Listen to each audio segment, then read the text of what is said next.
अस्सलामु अलैकुम वरहमतुल्लाहि वबरकातुहू नहमदुहु व नुसल्ली अला रसूलिहिल करीम अम्मा बादु फ़अऊज़ु बिल्लाहिस समीइल अलीम मिनश शैतानिर रजीम बिस्मिल्लाहिर रहमानिर रहीम। वो दो कबीरा गुनाह जिनकी वजह से कब्र में अजाब होगा।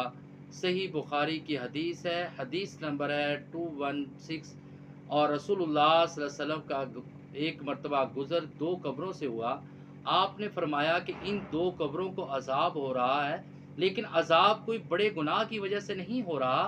तो लिहाजा आपने फरमाया एक इनमें वो आदमी है जो चुगली करने वाला, गीबत करने वाला, लोगों की बुराइयों को बयान करने वाला और लोगों के ऐबों को लोगों के सामने बयान करने वाला और लोगों की चुगली करके आपस में उनकी लड़ाई करवाने वाला। फरमाया एक वो आदमी है और दूसरा वो आदमी है कि जिस वक़्त वो बैतुल ख़ला में जाता है या वॉशरूम में जाता है तो पेशाब के छींटों से वो परहेज़ नहीं करता, जो उसके कपड़े पे भी पड़ते हैं, उसके जिस्म पर भी पड़ते हैं।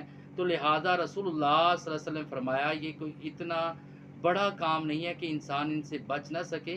तो अगर इंसान नहीं बचता, चुगली भी करता है और तहारत को अच्छे तरीके से नहीं करता और इसी तरह पाकीज़गी को हासिल नहीं करता, तो लिहाजा इन दो गुनाहों की वजह से इंसानों को कब्रों में अज़ाब हो रहा है।